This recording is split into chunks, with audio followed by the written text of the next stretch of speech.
Musik ada di mana-mana, menyampaikan banyak cerita, mengandung banyak ingatan, dan kenangan-kenangan masa lalu.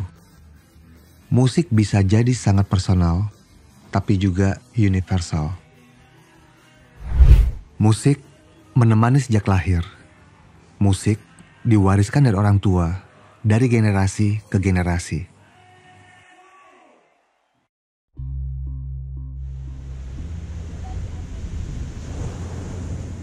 Di Indonesia sendiri, musik kabarnya sudah ada sejak abad ketiga atau 2 sebelum Masehi. Musik tradisi dulunya diiringi oleh alat-alat yang sangat sederhana, seperti alat musik dari anggota tubuh, semacam tepuk tangan dan hentakan kaki, atau alat-alat yang dibuat seperti idiofon, membranofon, aerofon, dan kordofon.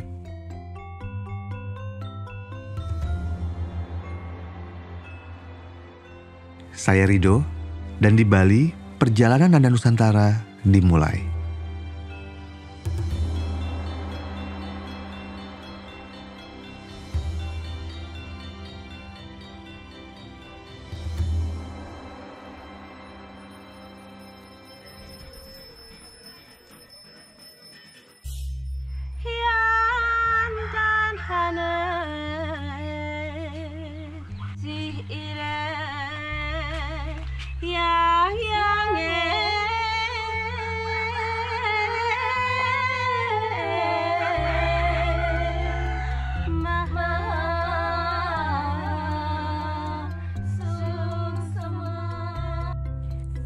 Kedekatan orang Bali dengan seni didasari oleh 3 prinsip kehidupan.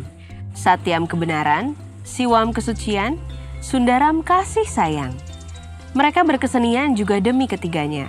Karena itu, berkesenian di Bali melahirkan taksu, melahirkan kekuatan yang memberi nyawa. Itu juga sebabnya kesenian di Bali tak akan pernah mati. Sebab manusianya murni berkesenian untuk 3 tujuan itu pula. Kebenaran, kesucian, dan keindahan yang menuntun ke arah kebahagiaan tertinggi.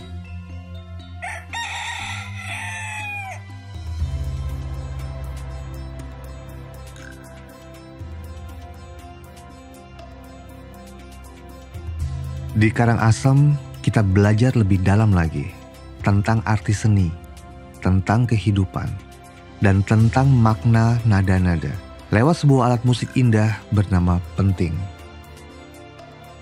Sekarang tinggal 1 orang di Karangasem ini yang pandai membuat alat musik bernama penting. Kami beruntung bisa bertemu dan menyaksikannya bekerja. Sebelum saya sih banyak yang sudah membuat penting di sini dari dulu ya. Mereka beberapa di antaranya ya masih family saya. Saya sendiri di tempat ini, saya sendiri di generasi ketiga yang membuat penting. Tapi sekarang beliau sudah sepuh-sepuh, bahkan sebagian sudah meninggal, ada yang sakit, jadi secara fisik sudah tidak mampu lagi memproduksi penting. Tahun 2000 itu saya bekerja di furniture. Nah, waktu bekerja di furniture saya sudah bikin penting. Jadi kenapa bisa bikin penting? Karena dulu saya juga pernah bikin gitar. Jadi mengertilah akustik itu mengerti. Nah lalu, tetapi itu semua saya lakukan dengan otodidak. Jadi tidak pernah belajar secara serius tentang itu, sehingga prosesnya panjang. Ya, banyak makan waktu, bahan banyak yang terbuang karena banyak produk yang gagal. Nah sampai akhirnya saya bisa membuat satu yang menurut ukuran saya lumayan baik. Dan itu pernah dibawa oleh Mbak Ayu Laksmi. Katanya dibawa keliling Eropa, itu dibawa selama 2 tahun. Kita membuat penting, yang pertama kita buat adalah kotak resonansinya ini. Jadi kotak resonansi ini kalau di Bali, di Karangasem istilahnya adalah pelawah. Nah yang paling penting dari pembuatan pelawah ini adalah lubang suara ini. Jadi lubang suara ini besarnya ini ditentukan dari nanti nada dasar dari penting ini. Jadi nada dasar penting ini harus sesuai dengan bunyinya pelawah ini, supaya dia bisa menimbulkan gema yang panjang.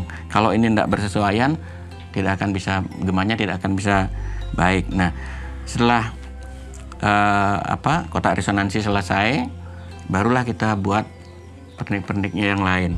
Lalu kemudian ada juga sisir di sana. Sisir ini juga penting karena dialah yang menentukan nadanya. Ini intervalnya di sana. Jadi jarak ini yang menentukan nadanya. Begitu. Nah, baru kemudian nanti kalau mau diukir bagian cup ini. Kalau enggak ya cukup serat kayu itu juga sudah bagus.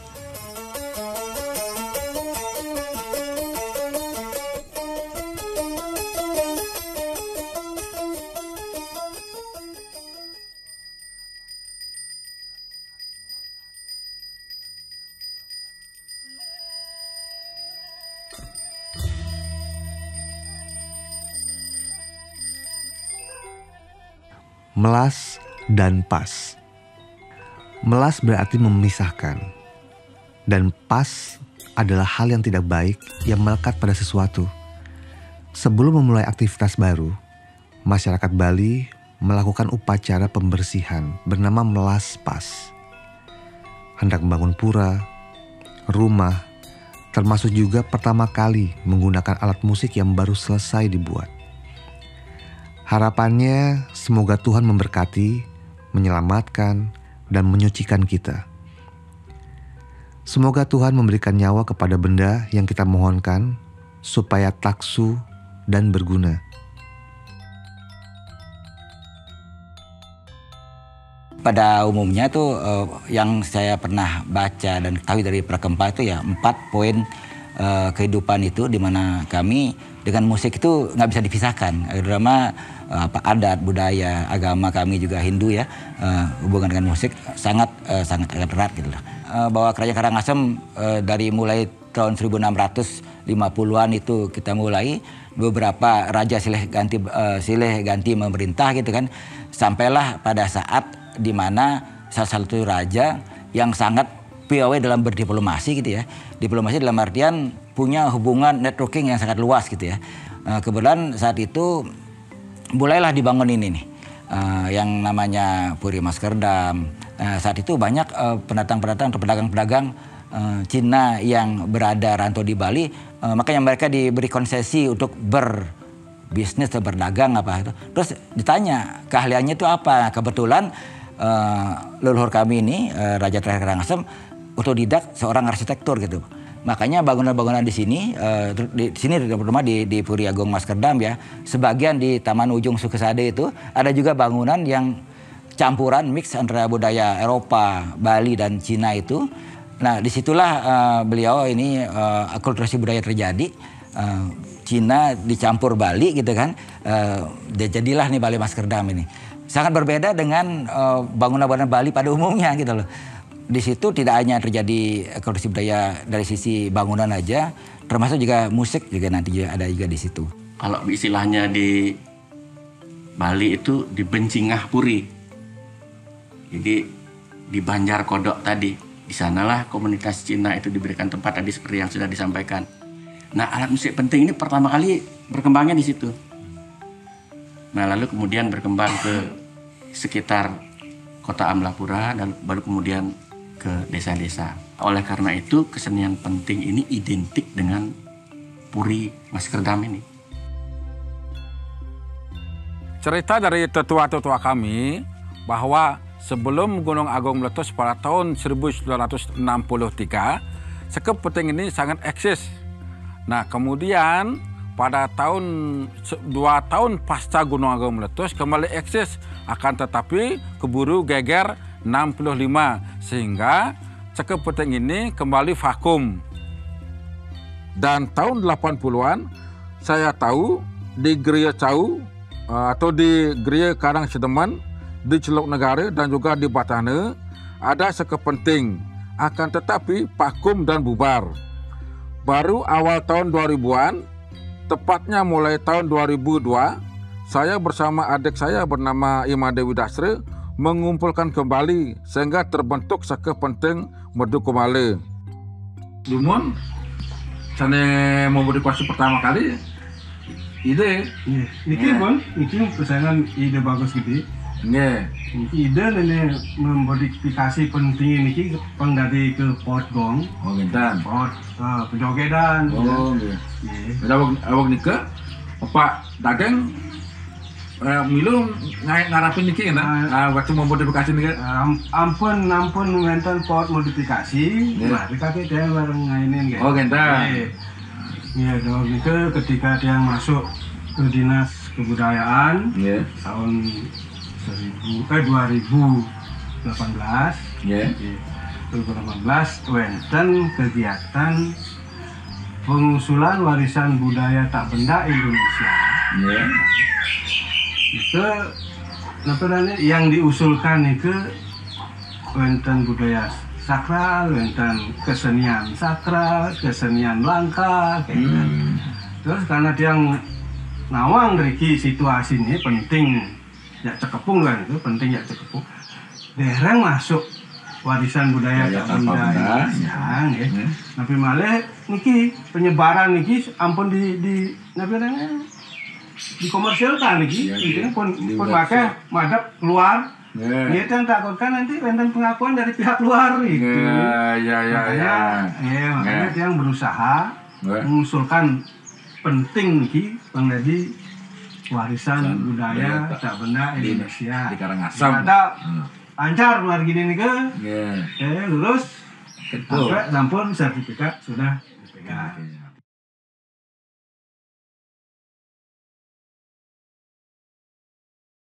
Awalnya kenapa akhirnya bikin Nada Nusantara ini? Yang aku aja tertarik gitu untuk ikutan ini. Ceritain dong Mas Rido, Nada Nusantara. Nada Nusantara tuh ide awalnya tuh karena gue mikir bahwa Indonesia tuh kaya banget kan. Setuju. Iya nggak sih? Setuju. Kita tuh kaya dengan alat musik daerahnya dari Aceh sampai Papua. Dan guru gue tuh sempat bilang bahwa Indonesia tuh kaya banget dengan alat musik tradisional, terutama percussion. Kayak sekarang tuh banyak anak muda yang sebenarnya nggak ada wadahnya untuk pengen belajar musik tradisional Indonesia tuh ada apa aja sih? Dan kalau ada tuh pengen belajar tapi alatnya di mana aku bisa dapatnya? Benar. Tapi kalau dari sini kita bikin videonya, akhirnya dia teman-teman jadi lebih aware sama ternyata ada alat musik ini loh. Ternyata kalau di Karangasem ini ada apa tuh Mas Rido? Ada penting. Apa yang penting? Alat musik namanya penting. Penting? Alat musik namanya penting? Iya penting. Bener-bener namanya penting ya? Penting. Jadi setelah di riset, di Bali itu bukan cuma gamelan, ataupun ada nolin, ada juga yang namanya gendang, tapi ada yang namanya penting. Wah, kalau bukan karena Mas Rido dan Nada Nusantara, aku kayak nggak tahu. Jujur aku baru tahu ada yang namanya alat musik penting ini. Sama. Dan gue juga baru tahu. Ternyata lebih kaya lagi, banyak ini aja Gue kekayaan yang masih terselubung dan harus Asli. kita kasih tahu nih ke teman-teman.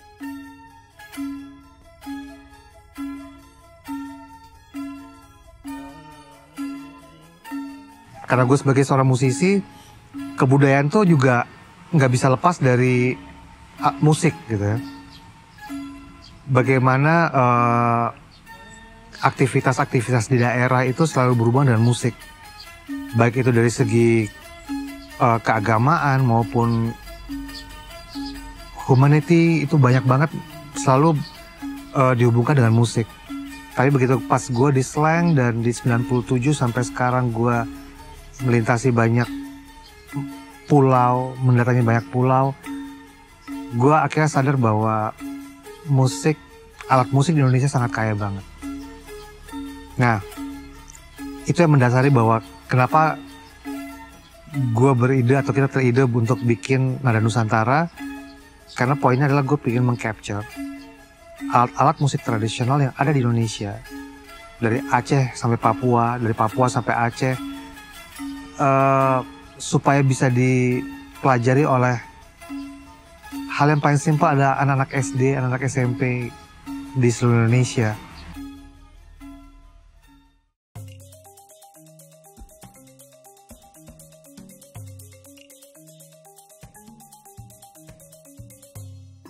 Baru tahu sebenarnya bahwa ada alat musik penting yang cara bermainnya itu licknya, terus dipetik main duduk. Ya.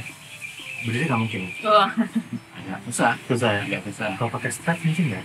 Mungkin, tapi kadang-kadang goyang. Oh. Pas kita main goyang. Makanya ini kan sesuatu yang Posisi stabil. duduknya Iya. juga Iya. spesifik. Kayak gini. Nah, Nah, Terus ya, Ini gimana? ini telah ini. Gimana Gom? nah. Ini duduknya apa?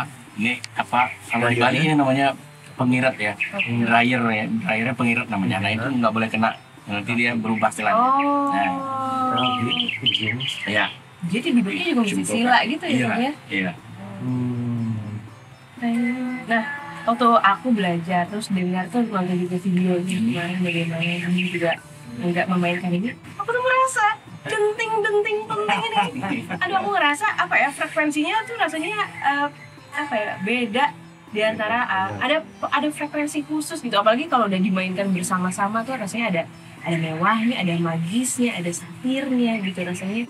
Pokoknya rasanya saat udah dimainkan bersama-sama tuh rasanya ada energi yang lain ya, Lain. ada nyawa yang lain gitu. Nah, mereka pengen banget belajar juga nih sama gue. Nah Gom, kalau misalnya seperti ini minimal berapa dan pernah berapa banyak memainkannya? Yang memainkan Yang ya. memainkannya minimal berapa biasanya? Kalau dalam satu grup biasanya yang paling banyak 6 6 unit. 6 orang yang main denting. Paling banyak. Ya, tetapi itu bergabung dengan alat musik yang lain. Ada kendang, ada gongnya yang saya terus, kemudian ada suling, biasanya sulingnya 3 sampai 4, kemudian ada rebab. Rebab. Ya, Kalau minimal sendiri bisa dimainkan ya.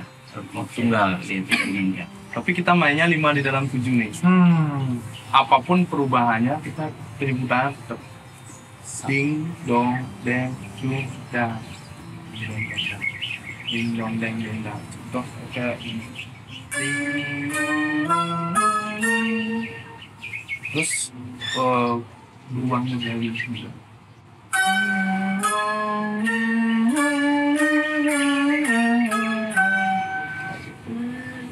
Terus bisa berubah kembali.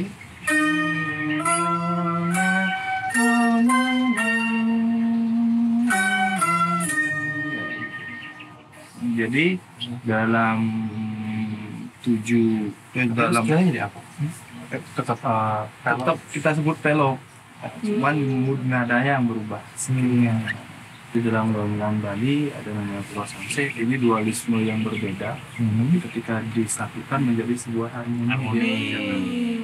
berbeda tapi menghasilkan harmoni.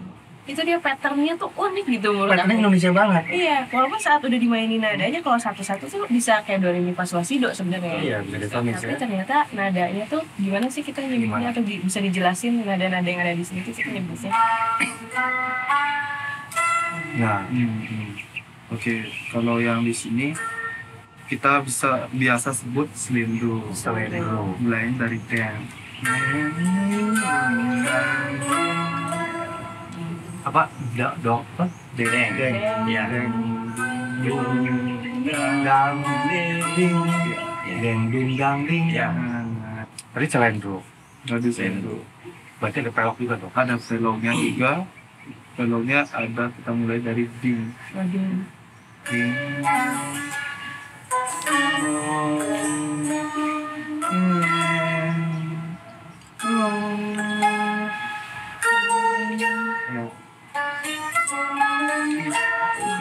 Nada pokoknya. Terus pelok. Kalau Pelok dan selendro bisa di Bisa jadi harmoni dia. jadi harmoni. Iya. Gila, terus jadi kalau main sendiri yang rasa handicapnya yang kesusahan buat lo sendiri. nah, kalau Yura tadi ternyata baru tahu kalau ternyata aku kira hanya di pangku saja, tapi ternyata ada ini. Nah, sama kalau aku kan main piano ya dan main gitar juga. Tapi kalau piano tuh kan kita juga kalau piano klasik pasti ada dasar teknik ya. Fingering. Nah, tadi tuh aku agak bingung mau pakai jempol, misalnya kan kayak iya.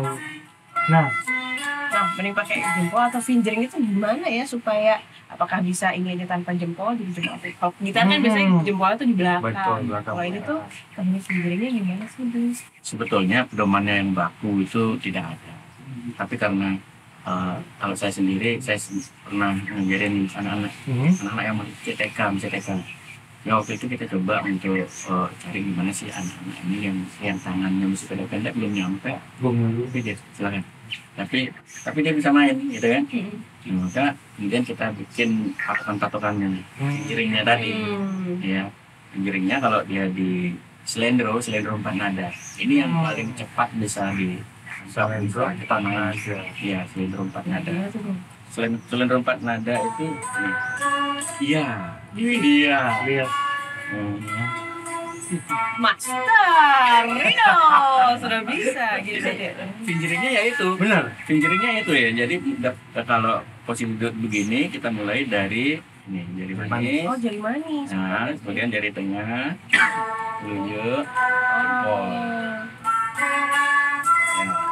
Neng, nung, nang, ning, bacanya neng, nung, nang, ning. Balik sekarang. Neng, nang, nung, neng. Itu pinjiringnya. Oh, neng nung nung. Neng, nung, nang, nung, nang.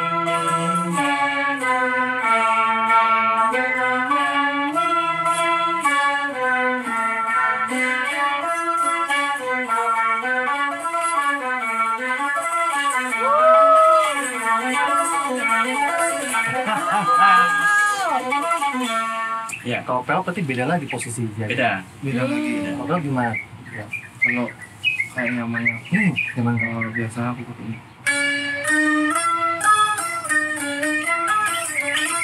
Oh, tapi tetap sama ya, maksudnya 4 jari ini ya, kelingking ya, Sebenarnya ya. itu untuk kebutuhan. Jadi untuk pokoknya dia di sini.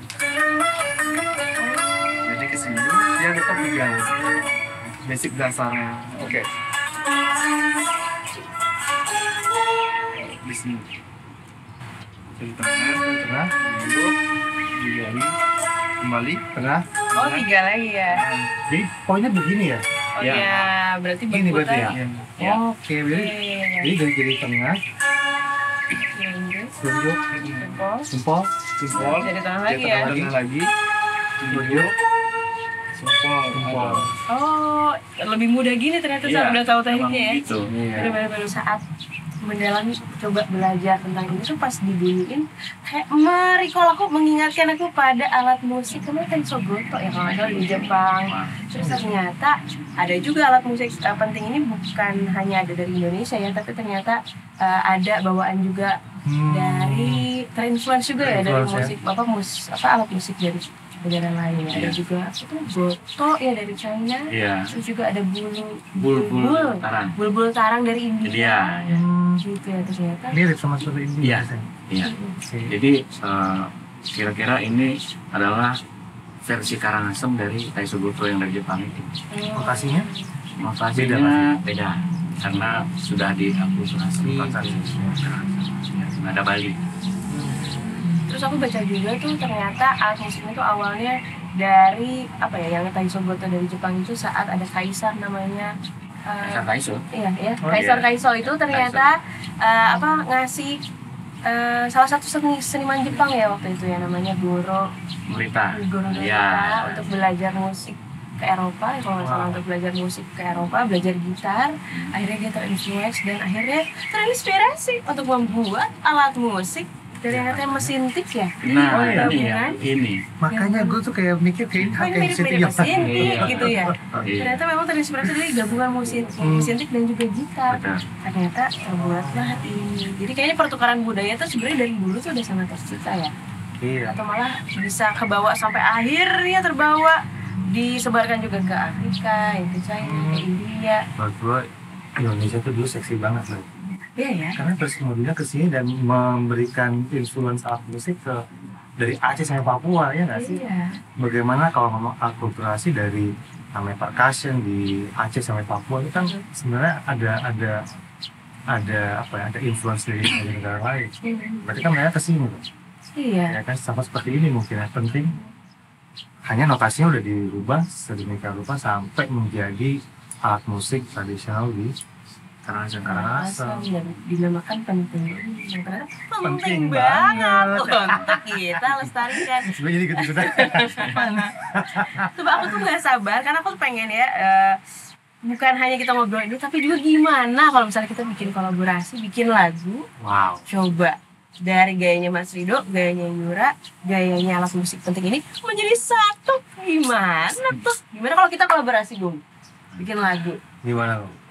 Kita coba bikin. Pasti ya. menarik sekali. Tapi sebelum kita sana kita mesti coba dulu, Bu. Coba dong. Ajarin kita dulu yang paling simple yang akhirnya kita bisa main berempat. Oke. Kita main di Selendro 4 nada ya. Selendro 4 4 nada. nada. Oke, Saya jadi- contohin dulu ya.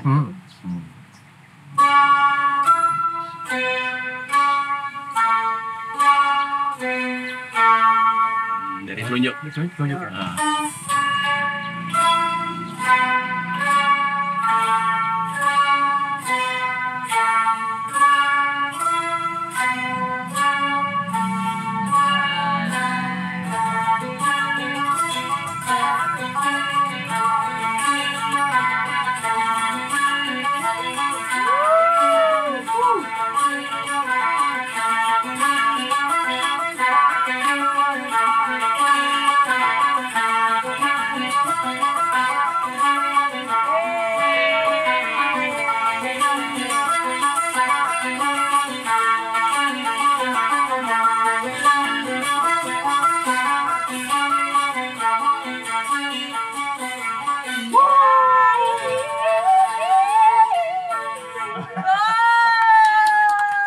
Seru banget.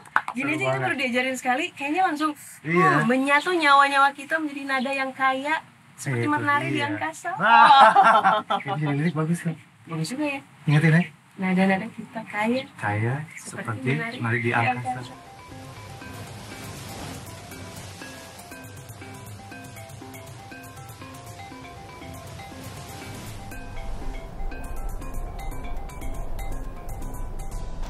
Ya lah kan dikit tadi.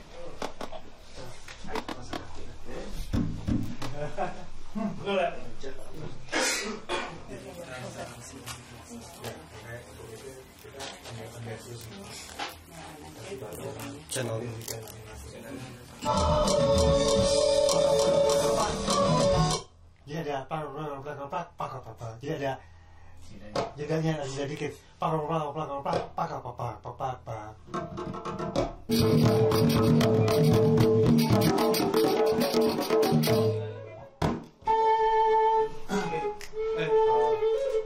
kita main semua tanpa selesai semua. Satu mungkin ambil satu lagi ya. Satu sendiri, main sendiri, satu main sendiri, satu main sendiri. Bisa.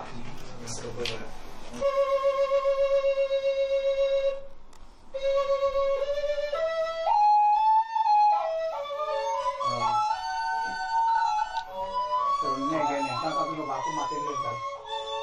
Matiin dulu, kopi matiin dulu. Iya, matiin dulu.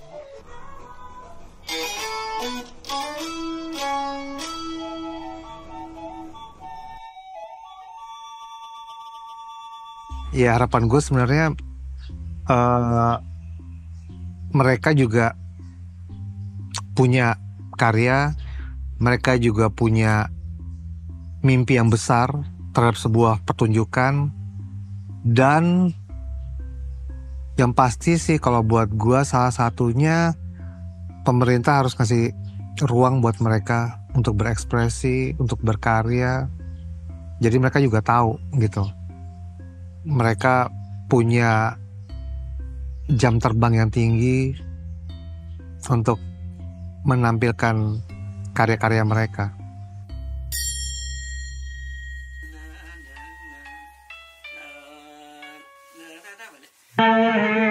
Nah, kalau aslinya gini. Neng nang dong neng neng neng neng neng neng dong neng. Aslinya begitu. Nah, sekarang coba kalau mau di apa? Di mod Kayak di belakang masih ada. Oh iya. Sindiran-sindiran yang berkata dan kosong teman. Ada feeling ada kayak tapi posisinya tuh cuma buat gaya tuh. Selain aku dekat dengan musik jazz, Broadway, funk, juga dekat banget dan lekat sama yang namanya musik tradisional. Karena mamaku tuh kalau di rumah suka humming alias ngahaleang kalau bahasa Sundanya, ngahaleang sinden-sinden Sunda gitu. Jadi itu tuh udah terpatri di di darah aku dari kecil yang aku nggak pelajari tapi nggak tahu kenapa kok suka dan bisa gitu. Sampai akhirnya waktu aku SMP barulah ada yang namanya ekstrakurikuler karawitan Sunda. Dari situ aku jatuh cinta sekali sama yang namanya musik tradisional. Singkat cerita waktu itu akhirnya aku punya kesempatan bikin album pertama. Aku bikin lagu Kataji, bahannya bahasa Sunda tapi musiknya musik Broadway. Sampai akhirnya kemarin juga di album Tutur Batin aku bikin lagu Bandung pakai bahasa Sunda juga. Dan musiknya juga tradisional Sunda. Tapi rasanya aku tuh saat sudah membuat karya itu rasanya aku nggak pengen berhenti di situ aja. Aku pengen terus rasanya tuh entah apa ada energi yang sangat besar untuk menggerakkan aku. Ayo eksplorasi lagi, ingin sekali gitu. Aku tuh percaya ya kalau misalnya kita cinta akan sesuatu, rasanya entah apa itu namanya energi atau semesta akan menggiring kita ke frekuensi yang sama atau energi yang sama. Dan ternyata energi itu membawa aku ketemu sama Mas Rido, Hafiz, sumpah itu kayak apa ya, rasanya cukup emosional. Rasanya kenapa? Aku juga nggak tahu kenapa bisa ketemu sama Mas Rido. Dan saat ketemu sama Mas Rido, vibe-nya tuh apa ya, aku kayak, makanya di lirik lagu ini ada kayak mengapa baru sekarang kita bertemu. Itu tuh bener-bener lirik yang aku bikin di lagu ini berdasarkan memang apa yang terjadi di perjalanan aku sampai ada di bikin project ini. Akhirnya aku berdoa, aduh bener-bener gimana ini Mas Rido kita mengkolaborasikan musik tradisional penting ini dengan musik pop yang aku ciptakan. Bisa nyambung nggak ya? Jadi kita benar-benar bersinergi untuk membuat karya tersebut. Sampai hari kemarin kita di studio, sangat challenging ternyata, bukan hal yang mudah untuk menggabungkan keduanya. Tapi itu dia, karena kita mungkin punya energi yang sama, frekuensi yang sama, tujuan yang sama. Ternyata sesuatu yang dirasa sangat sulit dan challenging itu dimudahkan.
Perjalanan mempelajari alat musik penting ini rasanya seperti sebuah perjalanan di jalan panjang yang gak ada ujungnya. Cerita tentang orang-orang yang ditemui, tentang rumah-rumah yang didatangi, alunan musik yang terdengar di setiap sudut. Penting mungkin keras kepala, tidak mau menyerah punah. Maka kita juga bisa memilih keras kepala, membantu melestarikannya.